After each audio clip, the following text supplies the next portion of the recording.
Yung hawak ko, I have control of it. Yung hawak na ibang tao, wala akong control. So, hindi ko lang malaman kung safe ba yun.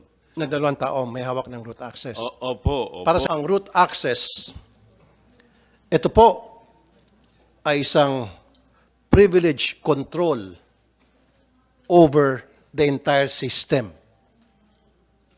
Parang master key po ito. Ang sino man may hawak niyan, pwede siya makapasok labas ng the whole system. Pwede siya mag-edit, pwede po siyang mag-delete.